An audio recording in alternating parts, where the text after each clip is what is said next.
자, 우리가 지난 시간에 역대기를 다 끝냈어요. 자, 역대기를 끝내고 오늘은 이번 주에는 어떤 말씀 읽었어요? 에스라서를 읽었죠. 에스라. 맞아요. 에스라 1장. 오늘은 세계사까지 수업을 해야 되겠어요. 중고등부 친구들이 오면 훨씬 더 좋을 것 같은데. 그죠? 오예. 자기를 불렸다고, 오예. 그렇네. 자, 선생님이 바로바로 물어볼 테니까, 댓글로 바로바로 답해주세요. 알았죠? 자, 성경 읽은 친구들 많죠? 자, 에스라서 오늘 말씀은 1장, 1절, 2절, 3절까지 할까요? 3절까지 해보겠습니다. 에스라서, 에스라, 선지자 이름이에요. 선생님이 에스라가 누굴까? 그리고 여기 나오는 유명한 왕이 있어요. 세계사에서도 유명한 왕. 그리고 에스라가 살았던 시대는 언제일까? 그런 것들에 대해서 선생님이 얘기해 드릴게요. 자, 에스라서 다 찾았나요? 영원히 찾았어요? 에스라 1장 1절부터 천천히. 자, 이제 한글을 맞댄 친구도 있으니까 천천히 읽을게요. 1절, 2절, 3절까지 읽겠습니다. 시작. 바사왕 고레스 원년에 여호와께서 예레미야의 입을 통하여 하신 말씀을 이루게 하시려고 바사왕 고레스의 마음을 감동시키심에 그가 온 나라에 공포도 하고 조서도 내려 이르되 바사왕 고레스는 말하노니 하늘의 하나님 여호와께서 세상 모든 나라를 내게 주셨고 나에게 명령하사 유다 예루살렘의 성전을 건축하라 하셨나니 이스라엘의 하나님은 참 신이시라. 너희 중에 그의 백성된 자는 다 유다 예루살렘으로 올라가서 이스라엘의 하나님 여호와의 성전을 건축하라. 그는 예루살렘에 계신 하나님이시라. 아멘.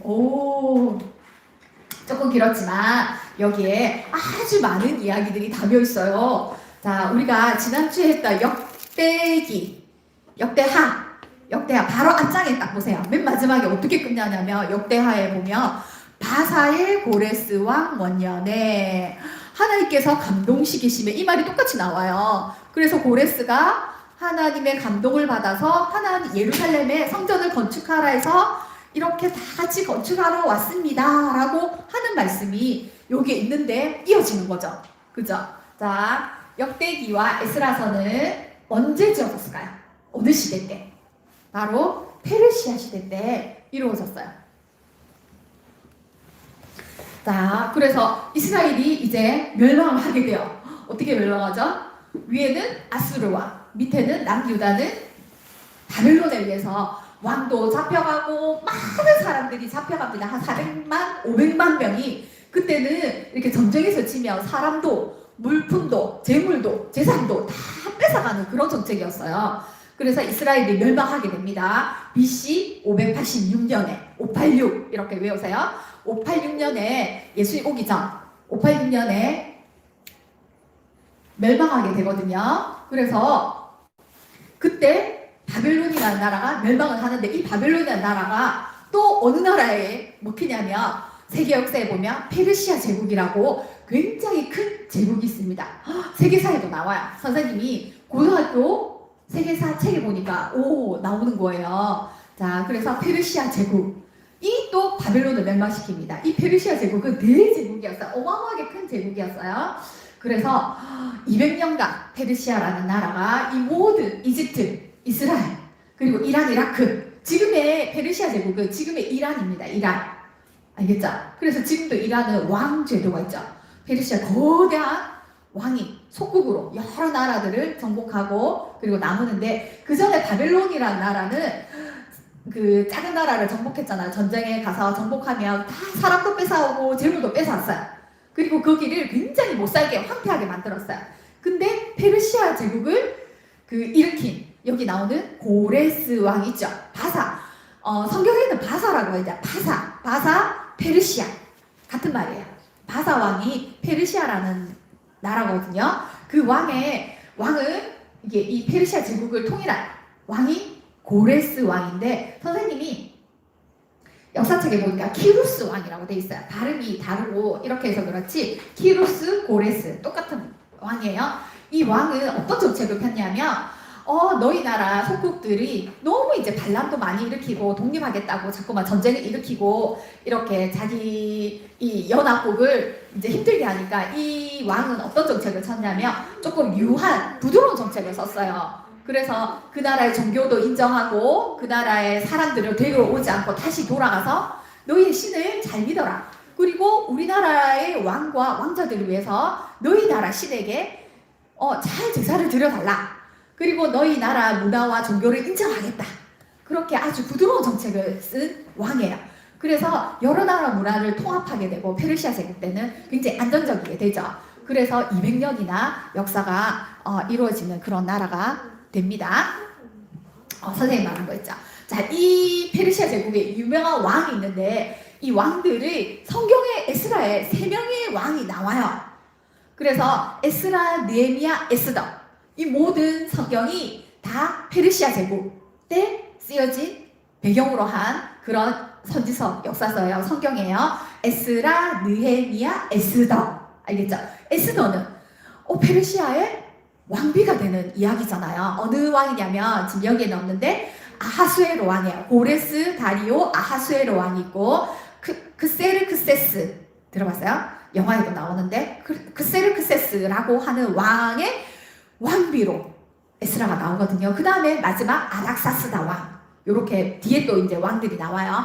우리가 여기 성경에 나오는 왕들은 여기 에스라에 나오는 왕들은 고레스 왕, 페르시아 제국을 통일한 왕이에요. 굉장히 우리나라 같으면 광개토 대왕 정도 돼요.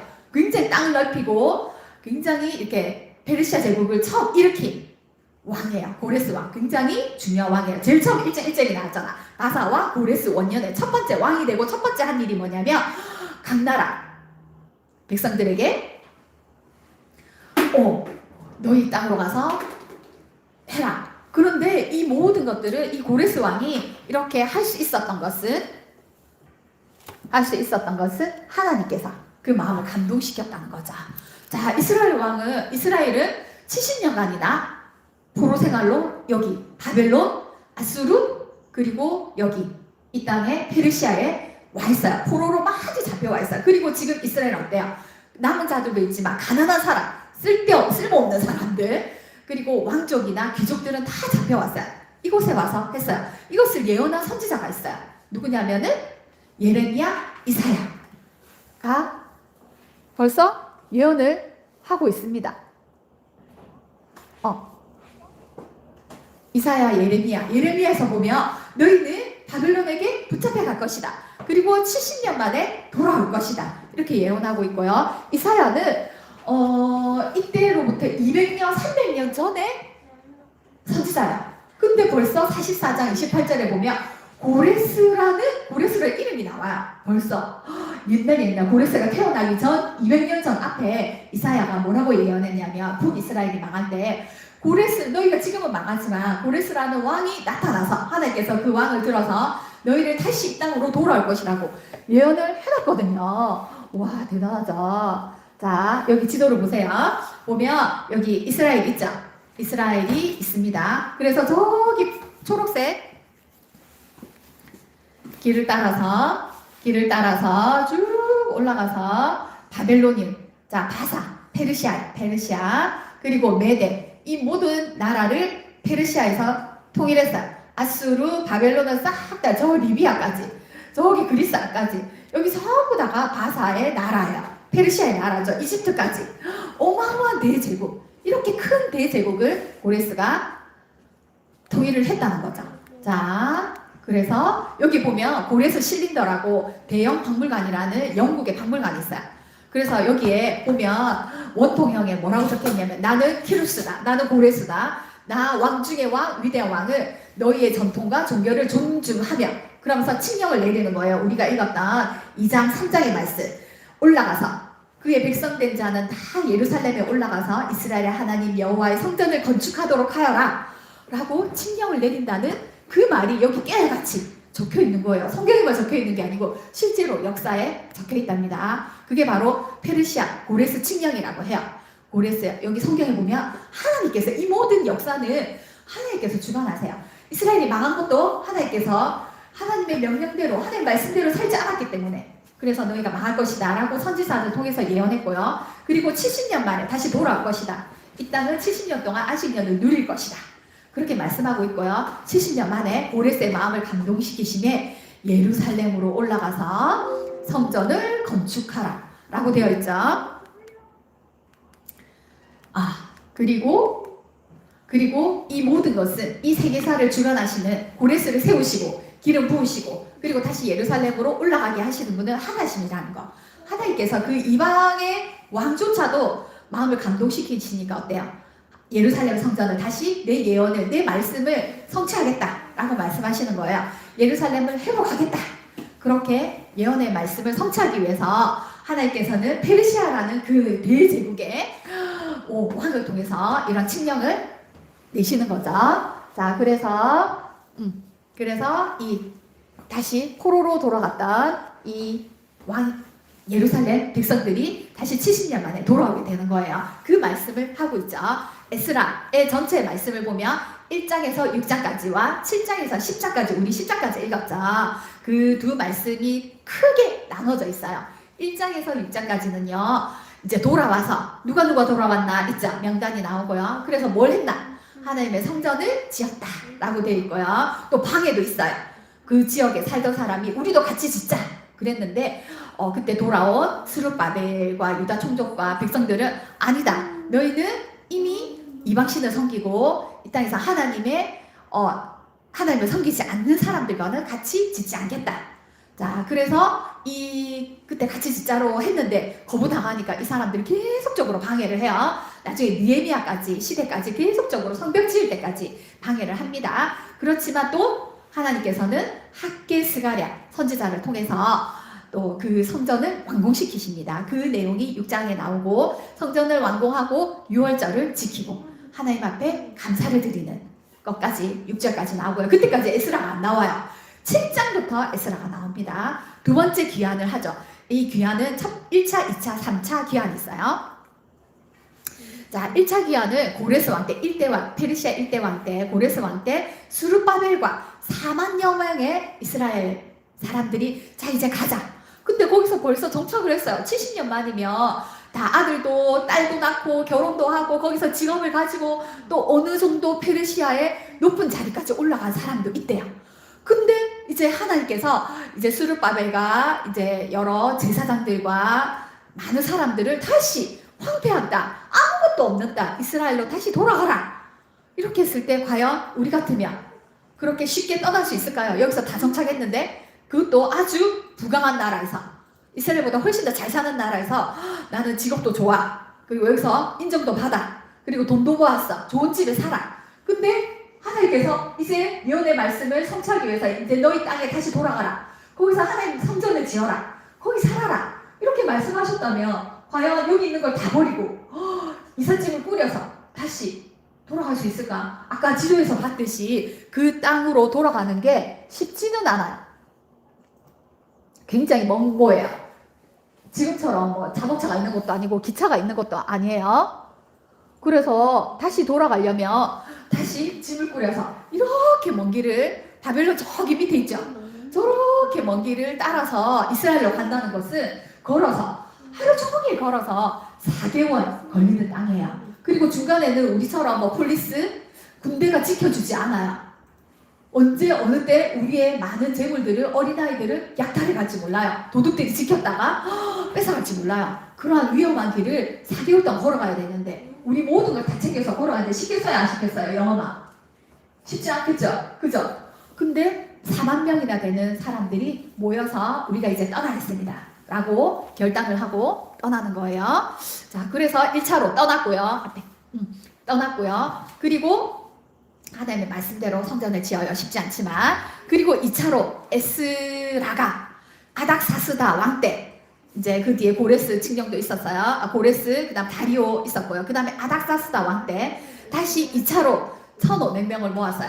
모으다 보니까 성경에는 누구 자손들을 모으다 봤는데 레위 자손이 하나도 없는 거예요. 제사장 자손이. 그래서 다시 또 제사장 자손을 모아서 이제 어떻게 해서 458년에 자 한참 지났어요. 한 70년 지났어요. 맞나? 그죠? 한 80년 지났네. 1차로 떠나고 그 다음에 에스라는 누굴까요? 자, 나중에 선생님 다시 설명해 드릴게요. 굉장히 뼈대 있는 가문이에요. 에스라 학사예요. 율법 학사예요. 제사장 겸 율법 학사인데 이분을 따라서 다시 2차로 귀환하게 됩니다. 예루살렘으로 다시 돌아가게 됩니다. 그리고 나중에 성벽을 위해서 느헤미야가 아닥사스다 왕 때 굉장히 높은 청와대 비서실장쯤 되는 분이에요. 굉장히 높은 분인데 또 같이 또 3차로 귀환하게 돼요. 자, 언제 이스라엘이 멸망했다 그랬죠? 586년에 이스라엘이 멸망했고요. 70년 만에 돌아온다 했잖아요. 자, 1차로 포로로 갔다가 다시 1차로 귀환한 게 70년 만이에요. 또한 성전이 파괴되고 다시 스룹바벨의 성전이 지어진 때가 70년이에요. 정확하게. 그래서 하나님의 말씀은 예레미야의 입을 통해서 정확하게 이루어진다는 거 오늘 1장 1절의 말씀에 봤죠. 자, 에스라는 누굴까요? 에스라의 뜻은 하나님께서 도우신다라는 뜻이에요. 도우심이에요. 7장 1절에 에스라서 7장 1절에 한번 찾아서 읽어보겠습니다. 7장 1절 찾았나요? 영화? 7장 1절 말씀 선생님이랑 같이 읽어보겠습니다. 이 일 후에가 뭐냐면 스룹바벨이 예루살렘 성전에 스룹바벨 성전이 짓고 난 후에 얼마 안 된 것 같지만 60년이나 지났어요. 60년 후에 바사와 아닥사스다가 왕위에 있을 때 에스라라 하는 자가 있으니라. 그는 스라야의 아들이요 누구의 손자요 누구의 증손이요 계속해서 나오는데 쭉 나오다 보면 최고로 누구? 아론의 16대 손이라. 오전에 말씀 보면 아론의 16대 손이라. 그래서 누구의 자손이라고? 아론의 자손. 아론이 누구예요? 모세 형님이죠. 대제사장이었어요. 그래서 에스라는 아론의 16대 손이라는 거. 그것을 말씀하고 있는 거예요. 그걸 말하고 있는 거예요. 누구? 정통 제사장 가문이라는 거. 그래서 에스라는 율법의 학자였다는 거. 그리고 율법에 익숙한 자요. 이렇게 나왔죠. 그죠? 그래서 율법 학자라는 게 하나님 말씀, 모세오경에 능통한 자다. 그래서 왜 에스라를 통해서 또 한 번 돌아가게 하셨을까? 성전은 건축되었어요.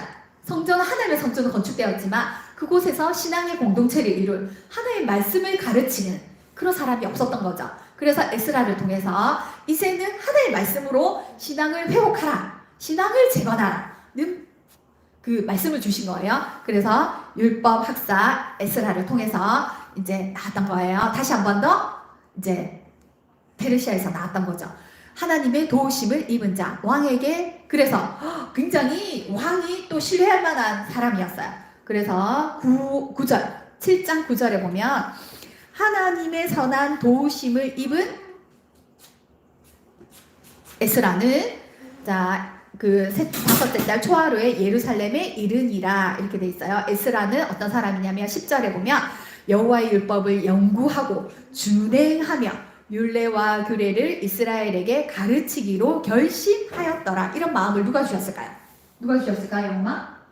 하이마. 누가 주셨을까? 에스라에게. 하나님의 율법을 가르치는 거 연구하면 돼요. 하지만 제일 어려운 게 뭘까요? 준행하여. 자기가 가르칠 수 있어도 쉬워도 연구하면 가르칠 수 있겠죠. 그렇지만 그것을 행하는 거 더 어렵겠죠. 그리고 그것들을 결심하도록 만드신 분은 하나님이겠죠. 그런 에스라가 이제 돌아와서 이제 하나님의 말씀을 가르칩니다. 그랬는데 그렇게 하나님의 말씀을 누구든지 다시 올라가라 해서 아닥사스다의 왕의 이제 명령을 또 힘입어서 거기 성전에 들어가는 그릇 그때 뺏어온 거 있죠. 바벨론 성전에 있던 거, 신전에 있던 거, 예루살렘에서 뺏어온 거. 하나님의 성전에 있는 은그릇과 금그릇과 모든 기구들을 가지고 너희들 또 성전에 필요한 거, 너희들이 쓸만한 거, 돈들 다 너희들이 세금으로 내는 것 중에서 너희들이 쓸만한 거 다 얼마든지 대줄 테니까 다 들고 가라. 이런 축복을 받아가면서 왔어요. 다시 와서 그러면 잘 살아야 되잖아요. 이스라엘이 왜 망했어요? 왜 망했을까? 하나님의 말씀대로 살지 못했어요. 하나님의 말씀대로 살지 못한 게 뭐예요? 우상을 숭배했어요. 오랜 신전에 신이라는 신은 하나님도 섬기고 이 신 저 신 나에게 좋다는 신들을 다 섬겼어요. 그리고 맨 마지막 왕 보면 어떻게 했어요? 므낫세 왕을 보면 하나님의 성전에도 가증한 아세라 목상을 섬겼다 했어요. 바알과 아세라 우리에게 재물을 주고 풍요로움을 주는 모든 신들을 다 섬겼어요. 그래서 어때요? 이스라엘 나라가 폭망했잖아요. 그죠? 나라가 없어지고 백성들도 다 붙잡혀갔어요. 그래서 다시 돌아왔을 때는 어때요? 하나님 말씀대로 살아야 되잖아.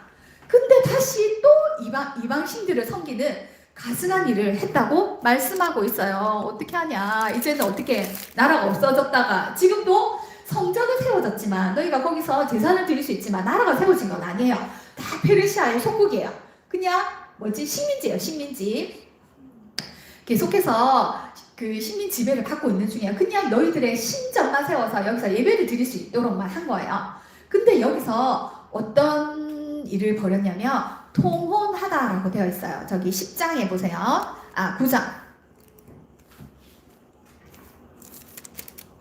9장 1절 말씀에 여기도 2일 후에 이제 돌아왔어요. 예루살렘에 돌아와서 하나님 앞에 예물을 바치고요. 사로잡힌 자들이 돌아왔어요.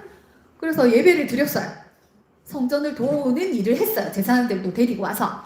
그랬는데 몇 달 후에 어떤 일이 있나 보세요. 9장 1절입니다. 이 일 후에 방백들이 내게 나와 이르되 이스라엘 백성과 제사장들과 레위 사람들이 이 땅 백성들에게서 떠나지 아니하고 가나안 사람들과 헷 사람들과 브리스 사람들과 여부스 사람들과 암몬 사람들과 모압 사람들과 애굽 사람들과 아모리 사람들의 가증한 일을 행하여 가증한 일이 뭘까요? 이방신을 섬겼다는 거죠. 2절에 보면 그들의 딸을 맞이하여 아내와 며느리로 삼아 딸도 삼고 며느리도 삼았어요. 거룩한 자손이 그 지방 사람들과 서로 섞이게 하는데 결혼했다는 거예요. 방백들과 고관들이 이 죄에 더욱 으뜸이 되었다 하는지라.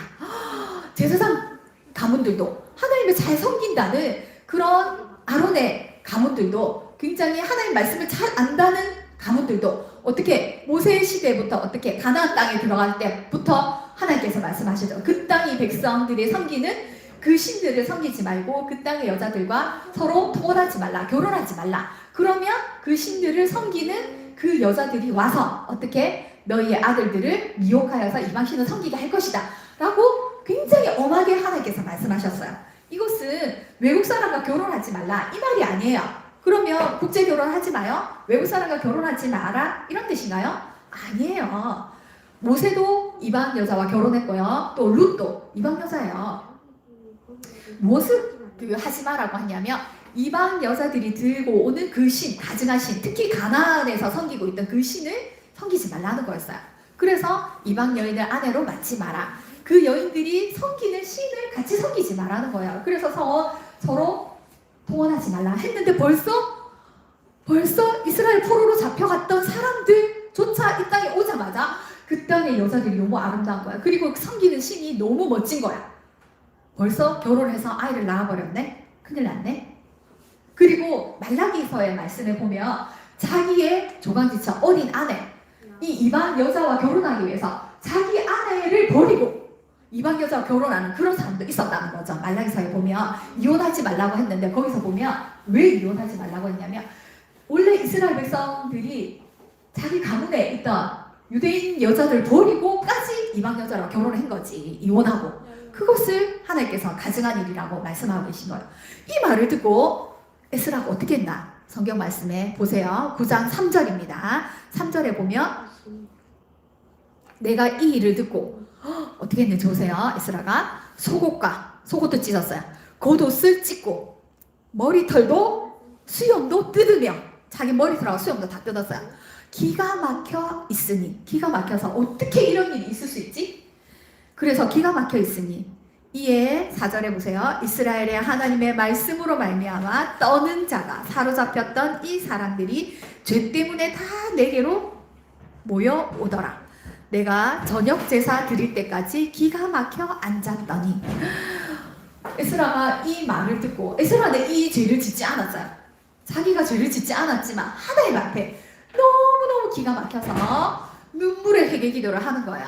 정말 에스라의 성격이 나오죠. 겉옷을 찢고 죄를 뿌렸더라. 보통은 그렇게 회개를 하는데 겉옷을 찢고 속옷까지 다 찢었어요. 큰일 났어요. 얼마나 기가 막혔으냐. 그리고는 자기 머리털과 수염까지 다 뽑았어요.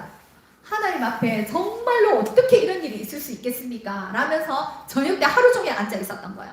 그렇게 울면서 하나님 앞에 손을 들고 기도를 하는 거예요. 그 뒤에 보면 이 모습을 보고 많은 사람들이 나와서 이제 함께 기도를 한 모습, 에스라의 기도를 들었던 것 같아요. 자, 6절 말씀해 보세요. 6절 말씀해 보면 하나님 앞에 손을 들고 나옵니다. 나의 하나님이여, 내가 부끄럽고 낯이 뜨거워서 감히 나의 하나님을 향하여 얼굴을 들지 못하겠습니다.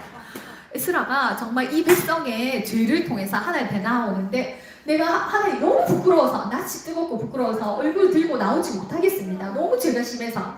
왜? 한번 이렇게 해서 망했잖아요. 이스라엘이 이런 죄를 지어서 어떻게 됐어요? 영어만 이스라엘이 이방신을 섬기고 이방 여자와 결혼해서 우상을 섬겨서 어떻게 했어요? 하나님의 말씀을 듣지 않아서 어떻게 됐어요? 우리의 조상들이 어떻게 됐어요? 이스라엘이 망했잖아. 나라가 없어졌어요. 지금도 없는 상태예요. 그죠? 하나님께서 너희를 남의 나라 땅에 붙잡혀 갈 것이다 라고 그렇게 많은 선지자를 통해서 예언했는데 그래도 하나님의 말씀 듣지 않았어요. 그래서 쫓겨갔잖아요. 나라가 없어졌어요. 그래서 겨우 70년 만에 돌아올 것이라 해서 하나님의 예언의 그 언약의 성취로 말미암아 우리는 잘한 게 하나도 없는데 돌아오게 겨우 돌아왔어요. 겨우. 그랬는데 또 이런 죄를 짓는 거예요. 이는 우리의 죄악이 많아 정수리에 넘쳐 머리까지 넘쳤다는 거예요. 우리 허물이 커서 하늘에 미침이니이다.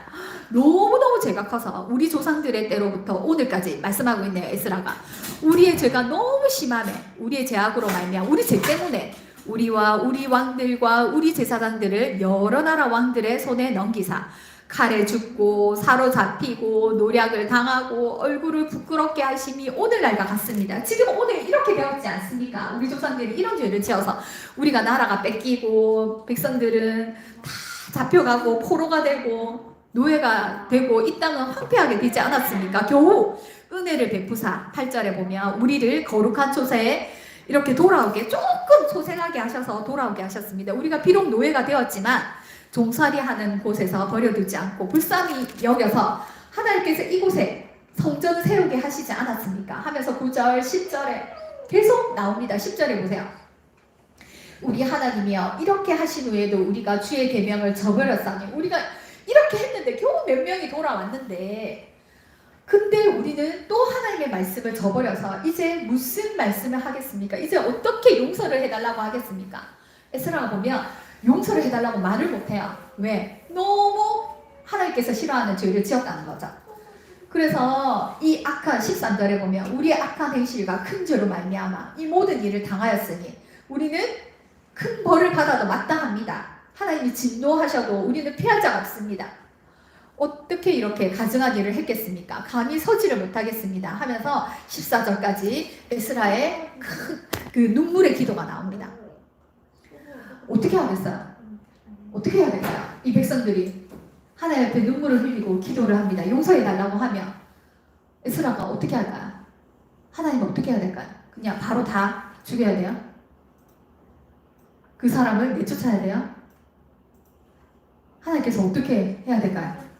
하나님이 먼저 어떤 걸 하기 전에 사람들이 나오게 됩니다. 에스라의 눈물의 회개를 기도를 듣고 에스라가 울며 기도하며 죄를 자복할 때 10절에 보면 백성의 남녀와 어린아이의 큰 무리가 그 앞에 모였습니다. 백성들이 다 모였습니다. 이 심각하다는 걸 알죠? 우리가 잘못했다는 걸 압니다. 그래서 엘람 자손 중에 엘람 자손들이 굉장히 많이 다시 돌아왔었거든요. 1000명 넘게. 그 중에 스가냐가 나옵니다. 에스라에게 뭐라고 말하냐면 10장 2절에 보면 아직도 소망이 있습니다. 우리가 이 땅 이방 여자를 맞이해서 아내로 삼았지만 아직도 소망이 있습니다. 이제 하나님의 명령을 떨며 준행하는 자의 가르침을 따라서 우리가 이 말씀 하나님의 말씀대로 살겠습니다. 이제 결단합니다. 이 모든 아내와 우리의 소생 아이들을 다 내보내기로 우리 하나님과 언약을 세우고 율법대로 행할 것입니다. 이렇게 말씀하시는 거예요. 에스라가 울면서 기도했을 때 이 모든 백성들이 나와서 이제 하나님의 말씀을 우리가 알았습니다. 우리가 잘못했다는 걸 알았습니다. 이제 우리가 결단하겠습니다. 그러면서 이제 4절에 보면 우리가 도울 것이니 우리가 이렇게 결단했으니까 이제 힘써 행하소서. 에스라가 일어나서 우리에게 명령해 주십시오. 이렇게 말씀하고 있습니다. 백성들이 먼저 나와서 같이 회개하고 이제 결단하는 거죠. 우리가 이 모든 것들을 잘못했으니까 회개하고, 그리고 회개만 하는 게 아니라 이 이방의 여자들을 이제 돌려보내겠습니다. 아니면 이 백성들이 다 죽게 생겼거든요. 이 백성들이 다시 죽겠습니까? 가루가 되어서 더 이상 회복하지 못하겠습니까? 아니면 우리가 이제라도 이제 우리가 잘못했던 것들을 다시 회개하고 행함으로 이방 여자를 내쫓겠습니다. 이렇게 이제 결단하는 거죠. 그래서 뒤에 보면 에스라가 다시 금식하면서 기도합니다. 너희들 그렇게 해라. 그렇게 결단한 대로 행하여라 하고는 에스라는 다시 그 성전에 있는 골방에 들어가서 금식하면서 하나님 앞에 기도합니다. 음식도 물도 마시지 않고 6절 7절의 말씀에 보면 그리고는 다시 나와서 공포를 합니다. 너희들 속히 행하라고. 그리고는 이제 끊어버리라 이렇게 말씀하고요. 그 일들을 누구부터 했냐면 정말 하나님의 말씀을 잘 지키고 제사를 드리는 제사장 가문부터 했어요. 그래서 이 일을 정확하게 하라. 그래서 다 모든 이방 여자가 다 우상신을 들고 온 건 아니잖아. 각 가정마다 다를 거잖아. 그래서 이 일을 잘 처음부터 이렇게 막 하는 게 아니라 이것을 조사하는 사람을 모아서 각 가정마다 누가 어떻게 결혼을 했고 누구 어떻게 보내고 이런 것들 한 3개월 걸립니다. 조사하여서 누구누구 뽑습니다. 그래서 조사하여서 그 각 가정마다 누가 어떻게 결혼했고, 그리고 10장 마지막에 보면 근데 이 일에 또 반대하는 사람도 나와요. 이 일을 어떤 사로잡혔던 자손 중에서 이 일을 반대하는 사람도 나옵니다. 자, 그렇지만 이 일을 조사하여서 그 조사한 것을 명단에 10장 마지막 보면 또 명단이 나옵니다. 이 명단은 뭐냐면 누가 어느 자손들이 이방 여자와 결혼했는지 정확하게 조사하고 기록을 남깁니다. 그러면서 이상은 모두 이방 여인을 아내로 맞이한 자라. 그 중에 자녀를 낳은 여인도 있었더라. 이렇게 마치거든요. 자, 에스라와 느헤미야는 옛날에는 성경이 한 권으로 같이 묶였다는 그런 말이 있습니다. 그래서 같이 연결되거든요. 다음 주에 말씀하신 그 느헤미야 말씀을 통해서 또 하나님께서 어떻게 또 우리의 신앙들을 재건하는지를 볼 수 있습니다. 자, 하나님께서는 그 페르시아에서 돌아온 거, 이것은 제2의 출애굽이라도 할 수 있습니다. 하나님께서 모세를 통해서 어때요? 애굽에서 끌어내셨습니다. 애굽이라는 세상에서 보통 성경의 구약에 보면 너 애굽에서 끌어내. 그 애굽에서 끌어낼 때 어떤 일이 있었어요? 유월절을 통해서 어린 양의 피로 말미암아 끄집어냈다고 했어요. 그죠? 자, 그리고 또 바벨론에서 이 바벨론이 이제 그 바벨론 땅도 페르시아가 점령했기, 아수르, 바벨론 다 페르시아 땅이기 때문에 자, 바벨론에서 끌어냈다는 표현도 맞습니다. 바벨론에서 제2의 출애굽이죠. 성전을 지으려고 또 출애굽했습니다. 그리고 와서는 성전을 짓고 또 유월절을 지켰습니다. 그것도 또 하나님의 어린 양을, 그죠? 대신 예수님의 모형, 이 구약의 모든 것들은 예수님을 보여주거든요. 자, 또 지금도 우리를 불러내신 것은 이 땅에 살지만 그러나 하나님의 백성으로 세상에서 끌어내주신 거죠. 그 끌어내실 때는 무엇이 필요해요? 예수님의 어린 양의 피가 필요하죠.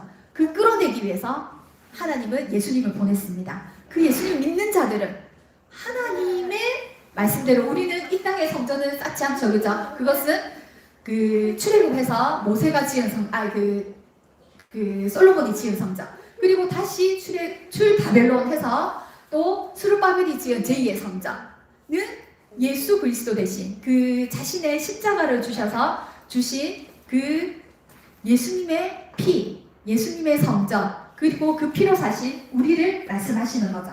그죠?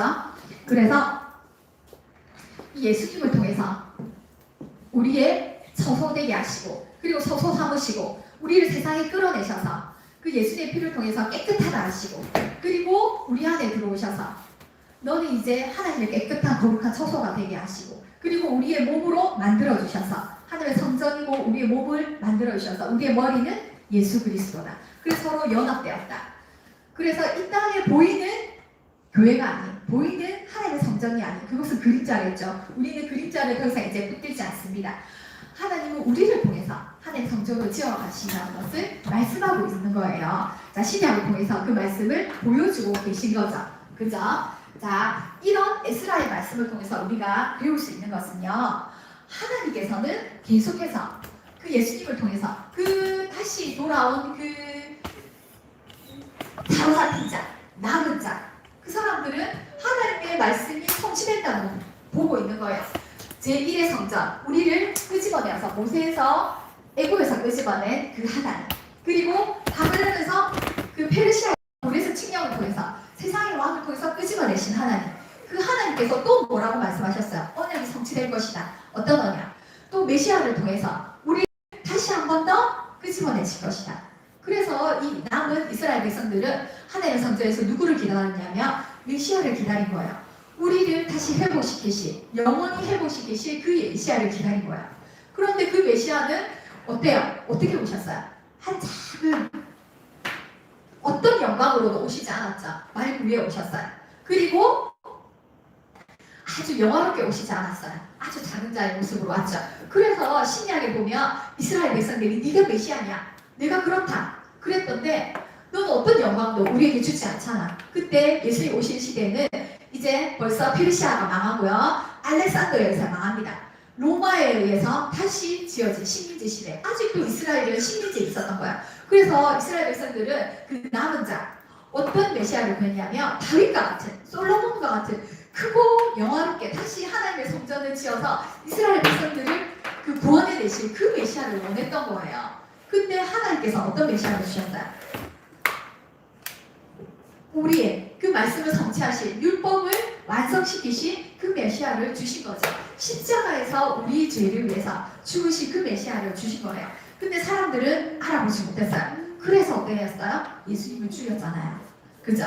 그것도 모두 예언되어 있었어요. 말씀에 있었지만 그 사람들은 율법 학사였고 말씀에 능통한 자라 하였지만 그것을 보지 못했던 거예요.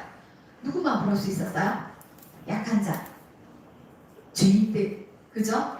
그렇지만 마음이 가난한 자, 하나님 애통하는 자, 정말 하나님의 아들을 볼 수 있는 자들은 그런 사람이었어요. 약한 자를 통해서 하나님 세우신 됐잖아. 하나님의 나라를 세우신 됐잖아. 그것은 보이는 나라가 아니라서요. 자, 우리 친구들도 이 세상에 섞여 살지만 하나님께서 이 세상에서 부르신 자예요. 사로잡힌 자예요. 이 땅에 속했지만 속하지 않은 사람들이요. 이 땅에 어떤 세상의 영광을 위해서, 보이는 것을 위해서, 풍요로움을 위해서 이방신들이 구하는 것, 세상에 잘나고 높이 되고 영광을 쫓아서, 그리고 풍요로움을 쫓아서 살아가는 그 이방신이 뭐예요? 부처님 믿는 거예요? 뭐 이상한 종교를 믿는 거예요?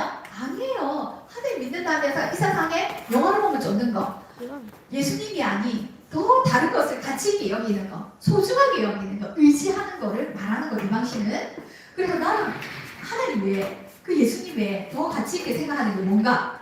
게임인가? 유튜브인가? 공부인가? 내 건강인가? 내가 잘 되는 것인가? 돈 많이 버는 것인가? 이런 것들이 이방신이라고 하는 거예요. 자, 그러나 아까 우리 찬양에서 봤죠? 내가 아무것도 없다 하고 우리는 나를 이 세상에서 불러내 주신 하나님의 예수님의 피로 사신, 그리고 우리를 통해서 하나님의 성전이다, 하나님의 처소다, 내가 너와 함께 있을게, 그리고 하나님 나를 주신 거, 그것을 위해서 난 여호와로 즐거워하리, 구원을 주신 그 하나님을 위해서 즐거워하는 우리 친구들이 되길 바래요. 그것을 소외한 사람들은 항상 감수할 수 있어요. 눈에 보이는 어떤 거 없어도 하나님께서 뭐라고 그랬어요? 여호와의 영광, 그 솔로몬의 영광으로 너희 먹을 것과 입힐 것과 너희 필요한 것을 다 구하겠다. 들풀도 솔로몬의 영광보다 못했다. 너희에게 있을 것을 내가 다 아는데 왜 이방인들이 구하는 것을 구하느냐? 너는 하나님의 나라와 의를 구해라. 그러면 이 모든 것을 더하여 주실 것이다. 그랬어요. 그리고 너희 무거운 짐진 자들아, 예수님 뭐라 했어요? 다 내게로 오라. 내가 너희를 쉬게 하리라 그랬잖아. 우리 하나님 앞에서, 예수님 앞에서, 십자가 앞에서 평안히 쉬고 가볍게 쉬고 즐거워하는, 오늘도 즐거워하는 우리 친구들 되기 원해요.